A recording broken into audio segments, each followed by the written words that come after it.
La Reine du ciel dans le royaume de la divine volonté. Prière à la Reine céleste.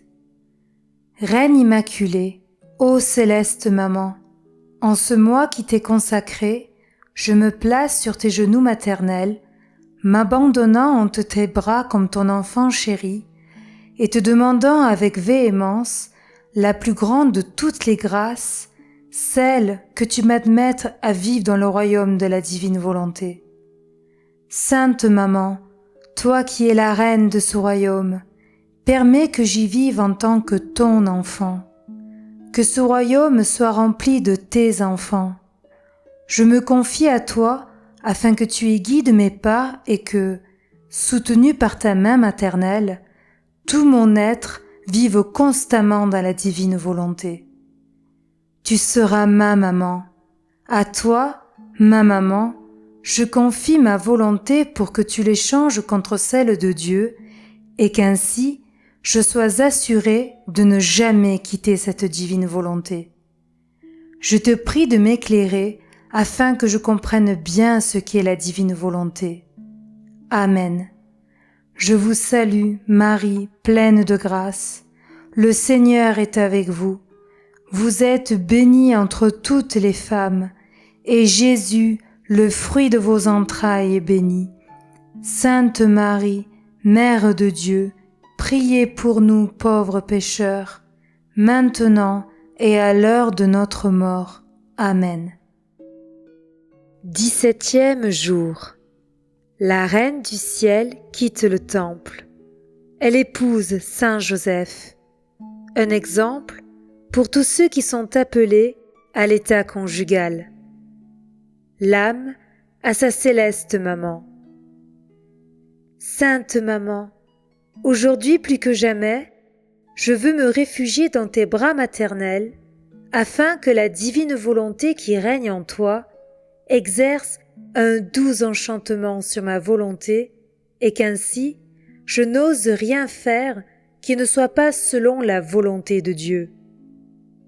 Ta leçon d'hier m'a fait comprendre dans quelle prison la volonté humaine jette la pauvre créature. J'ai peur que ma volonté revienne en moi. Pour cette raison, je me confie totalement à ma maman afin qu'elle me surveille. Ainsi, je serai certaine de toujours vivre dans la divine volonté. Leçon de la Reine du ciel. Courage, ma fille. Aie confiance en ta maman et prends la ferme décision de ne jamais donner vie à ta volonté. Oh, comme j'aimerais entendre de ta bouche ces paroles. Maman, ma volonté est morte et la divine volonté domine totalement en moi. Ta maman est prête à utiliser toutes ces astuces de maman afin que sa fille en vienne à vivre dans le même royaume qu'elle. Ce sera pour toi une mort douce qui te donnera la vraie vie et pour moi la victoire la plus belle dans le royaume de la divine volonté. Prends courage et aie confiance en moi. La méfiance appartient aux lâches et à ceux qui ne sont pas réellement déterminés à obtenir la victoire. Ces gens sont toujours sans armes. Sans armes, on ne peut être victorieux. On est toujours hésitant dans le bien. Maintenant, ma fille, écoute-moi bien. Je poursuivais ma vie dans le temple tout en faisant mes petites visites là-haut, dans ma céleste patrie. J'exerçais mes droits de fille de visiter ma divine famille. Quelle ne fut pas ma surprise quand, lors d'une de mes visites, les divines personnes me firent savoir que c'était leur volonté que je quitte le temple et m'unisse par les liens du mariage à un saint homme nommé Joseph, me conformant ainsi aux usages de ce temps-là pour aller vivre avec lui dans une maison de Nazareth. Par cette demande, il me sembla que Dieu voulait me mettre à l'épreuve. Je n'avais jamais humainement aimé personne sur la terre. Et comme la divine volonté remplissait tout mon être, ma volonté humaine n'avait jamais accompli aucun acte humain. Par conséquent, il manquait en moi le germe de l'amour humain. comment arriverais-je à aimer un homme à la manière humaine, même un homme très saint? Il est vrai que j'aimais tout le monde et que mon amour envers tous était maternel. Le nom de chacun était inscrit dans mon cœur de mère avec des lettres de feu ineffaçables. Mais tout cela était dans l'ordre divin. L'amour humain comparé au divin est comme une ombre, un atome d'amour. Cependant, chère fille, ce qui aurait pu me paraître en contradiction avec la sainteté de ma vie, Dieu l'utilisa admirablement dans la poursuite de ses desseins, en accordant à l'humanité la grâce que je désirais si ardemment pour elle, celle de la venue du Verbe divin sur la terre. De plus, Dieu me garantissait ainsi la protection pour que personne ne puisse douter de mon intégrité.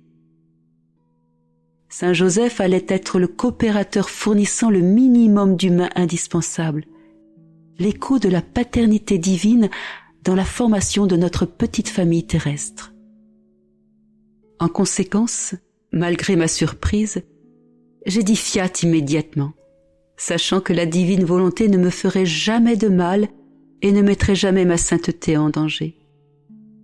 Si j'avais voulu faire un acte de ma volonté humaine, même pour la raison de ne pas vouloir connaître un homme, j'aurais contrecarré les plans divins concernant la venue du Verbe sur la terre. Ce n'est pas l'état de vie auquel Dieu nous appelle qui peut causer préjudice à la sainteté, mais l'exercice de notre volonté personnelle en opposition avec celle de Dieu. Tous les états de vie sont saints, y compris celui du mariage, du moment que la divine volonté y règne et que l'on sache faire les sacrifices qui y sont inhérents. La majorité des gens sont paresseux. En conséquence, ils ne deviennent pas saints et, de leur état de vie, ils font un purgatoire, voire un enfer. Je n'ai dit à personne que j'allais devoir quitter le temple. J'attendais que Dieu lui-même organise les choses pour que s'accomplisse son adorable volonté. C'est d'ailleurs ce qui s'est produit. Les supérieurs du temple m'appelèrent et me dirent que, conformément à l'usage, je devais me préparer pour le mariage. J'ai accepté. Miraculeusement, parmi plusieurs hommes, le choix tomba sur Saint Joseph. Nous nous sommes donc mariés et j'ai quitté le temple. Je te prie, fille bien-aimée, de te conformer en toutes choses à la divine volonté, si tu veux que les divins desseins s'accomplissent pour toi. L'âme, céleste maman, ta fille se confie totalement à toi. Par ma confiance, je veux blesser ton cœur maternel en espérant que cette blessure dise sans cesse « Fiat, fiat, fiat ». Petite pratique. Pour m'honorer aujourd'hui, tu viendras sur mes genoux et réciteras 15 gloires au Père pour remercier le Seigneur pour toutes les grâces qu'il m'a accordées pendant les 15 premières années de ma vie, et en particulier pour m'avoir donné la compagnie d'un homme si saint, Saint Joseph. Oraison jaculatoire. Puissante reine, donne-moi les armes pour que je gagne la bataille dans ma conquête de la divine volonté.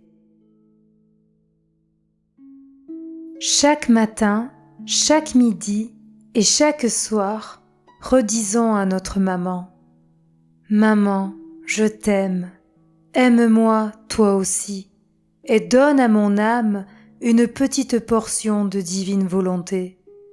Bénis-moi pour que je fasse toutes mes actions sous ton regard maternel. »